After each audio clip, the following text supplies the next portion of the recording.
এই বর্ষার দিনে বিভিন্ন ধরনের সবজির সঙ্গে সঙ্গে এই পাঁচমিশালি শাকটা আমরা খুব সহজে হাতের কাছে পেয়ে যাই। তাই তো ভর্তা খাবার ইচ্ছুকটা আরও বেশি বেড়ে যায়। আজকে বানিয়ে দেখাচ্ছি পাঁচমিশালি শাকের ভর্তার রেসিপি। আমরা এক একটা শাকের এক এক রকম স্বাদের আলাদাভাবে ভর্তা খেয়েছি। কেউ কি খেয়েছেন পাঁচমিশালি শাকের একসঙ্গে ভর্তা? এই ভর্তাটা এখনও যেসব বন্ধুরা খায়নি, বিশেষ করে ভিডিওটা তাদের জন্যে। একবার খেলে বারবার মন চাইবে ভর্তাটা বানিয়ে খায়। মুখে লেগে থাকার মতো স্বাদ। বন্ধুরা, মাছ মাংসের প্রয়োজন পড়বে না, এক থালা ভাত নিমিষে খেয়ে ফেলবে। এখানে আমি 4 রকমের শাক নিয়েছি। সুচনি পাতার শাক নিয়েছি, হেলেঞ্চার শাক নিয়েছি, কলমি পাতার শাক নিয়েছি, কচু পাতার শাক নিয়েছি। বন্ধুরা, শুধু কচু পাতার ভর্তা তো খেয়েছো, কিন্তু এইভাবে 5 রকম শাককে একসঙ্গে মিশিয়ে ভর্তাটা খেয়ে দেখবে। আর কিভাবে বানাচ্ছি, কী কী দিয়ে বানাচ্ছি, অবশ্যই পুরো ভিডিওটা দেখবে। খুব ছোট্ট করে ভিডিওটা তৈরি করেছি। আর শাকের এই শক্ত অংশগুলোকে কেটে বাদ দিয়ে দিচ্ছি। এগুলো সেদ্ধ হতেও সময় লাগে আর বাটাবাটি করতেও ঝামেলা হয়। তাই শক্ত অংশগুলোকে আমি বাদ দিয়ে শাকগুলোকে ভালোভাবে পরিষ্কার করে নিলাম। এবার চলে যাচ্ছি পরবর্তী স্টেপে। চুলোতে একটা কড়াই বসিয়ে দিচ্ছি 1 টেবিল চামচ সরষের তেল। এই তেলের মধ্যে এবার আমি পরপর উপকরণগুলো দিয়ে দেব। তেল গরম হয়ে গেছে, দিয়ে দিচ্ছি কিছু পরিমাণে রসুন। আর বন্ধুরা, অবশ্যই রসুনটা একটু বেশি দেওয়ার চেষ্টা করবে, তাহলে ভর্তার স্বাদটা বেশি ভালো লাগবে। 4টা আমি শুকনো লঙ্কা দিয়ে দিলাম। শুকনো লঙ্কা অবশ্যই ভর্তাতে ব্যবহার করবে, হাতের কাছে না থাকলে কাঁচা লঙ্কা অ্যাড করতে পারো। এবার লঙ্কাটাকে ভালোভাবে ভেজে নিচ্ছি। অনেক বন্ধুরাই আছো শুকনো লঙ্কা পছন্দ করো না, তারা এটাকে বাদ দিয়ে কাঁচা লঙ্কা দিয়ে ভর্তাটা বানাবে।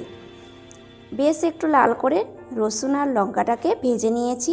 এবার উঠিয়ে নিচ্ছি, এগুলোকে সাইডে রেখে দিচ্ছি। আর ওই কড়াইয়ের মধ্যে দিয়ে দিচ্ছি শাক।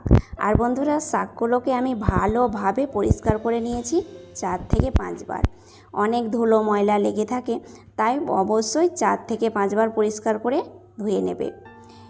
এবার আমি একটু নাড়াচাড়া করে দিচ্ছি। কড়াইয়ে অনেকটাই তেল রয়েছে, তাই বন্ধুরা একটু নাড়াচাড়া করে দেবে। এবার দিয়ে দিচ্ছি লবণ 1 চামচ পরিমাণে, পরবর্তীতে আবারও লবণ অ্যাড করব। আর দিয়ে দিচ্ছি জল পরিমাণ মতো। জলটা মেপে দিচ্ছি না, একটু বেশি পরিমাণেই দেবে, যেন সেই জলের মধ্যে পুরোপুরি শাকটা সেদ্ধ হয়। একটু নাড়াচাড়া করে ঢাকা চাপা দিয়ে আমি সেদ্ধ হওয়া পর্যন্ত অপেক্ষা করব। আর অবশ্যই আঁচটাকে লো টু মিডিয়াম করে সেদ্ধ করে নেবে। প্রায় 5 মিনিট পর ঢাকনা খুলে নিয়েছি। আর দেখো বন্ধুরা, জলটা অনেকটাই টেনে নিয়েছে, তবুও অনেকটাই জল রয়েছে। এবার একটু নাড়াচাড়া করে আমি সেদ্ধ হয়েছে কিনা দেখে নেব। আর আমি ঢাকা দেওয়ার পরে অফ ক্যামেরায় 2 বার নাড়াচাড়া করে দিয়েছিলাম। হাত দিয়ে আমি একটু চেক করে নিচ্ছি। দেখো, খুব সুন্দরভাবে সেদ্ধ হয়েছে। আর এইভাবে যখন সেদ্ধ হয়ে যাবে, তখন কড়াইটা থেকে শাকগুলোকে ছেঁকে নেবে। আর অবশ্যই বন্ধুরা, শাকটাকে পুরোপুরিভাবে সেদ্ধ করবে, তাহলে ভর্তাটা খেতে বেশি ভালো লাগবে। এবার আমি একটা ছাঁকনি দিয়ে ছেঁকে নিচ্ছি। বন্ধুরা, একটা কথা বলতে তোমাদের ভুলে গেছি, ভিডিওটা দেখতে দেখতে অবশ্যই একটা লাইক করে দেবে। আর যেসব বন্ধুরা এখনও চ্যানেলটাকে সাবস্ক্রাইব করোনি, ঝটপট চ্যানেলটাকে সাবস্ক্রাইব করে বন্ধু হয়ে আমার সাপোর্ট করবে। বন্ধুরা, সমস্ত শাক আমি তুলে নিয়েছি। এবার শাকের মধ্যে যেন একটুও জল না থাকে সেটা লক্ষ্য রাখবে, তাই ছাঁকনি দিয়ে অবশ্যই ছেঁকে নেবে। সরাসরি শিলনোড়াতে চলে এলাম। আর বন্ধুরা, এই শিলনোড়াতে বাটাবাটি করা ভর্তাটার স্বাদই আলাদা। পারলে তোমরা অবশ্যই শিলনোড়াতে ভর্তাটা বেটে নেবে। হাতের কাছে তো কম বেশি সবার মিক্সিং জার থাকে, কিন্তু অবশ্যই একবার শিলনোড়াতে ভর্তা বানিয়ে খেয়ে দেখবে, অসাধারণ স্বাদের হয়, মুখে লেগে থাকার মতো।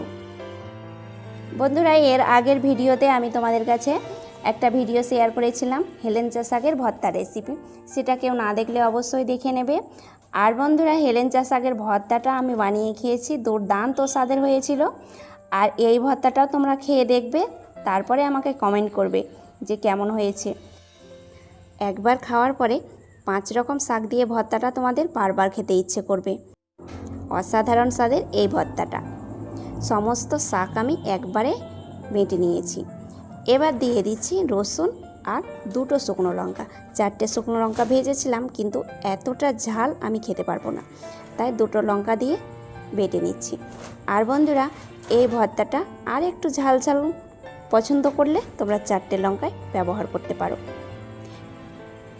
এবার রসুন আর লঙ্কাটাকে ভালোভাবে শিলনোড়াতে বেটে নিলাম, কিন্তু একদম পুরোপুরি রসুনগুলোকে বাটবে না, একটু গোটা ভাব থাকলে বেশ ভালো লাগে খেতে ভর্তার মধ্যে। বাটাবাটির পালা শেষ, এবার বন্ধুরা মাখানোর পালা। দেখো খুব সুন্দরভাবে ভর্তাটা রেডি হয়ে গেল। আর এইভাবে তোমরা শিলনোড়াতে বাটাবাটি করলে একবার মাত্র বেটে নেবে। এবার আমি দিয়ে দিচ্ছি একটা পেঁয়াজ কুচি করে, আর দিয়ে দিচ্ছি লবণ। একটু লবণ কম মনে হচ্ছিলো, তাই আমি কিছু পরিমাণে লবণ দিয়ে দিলাম।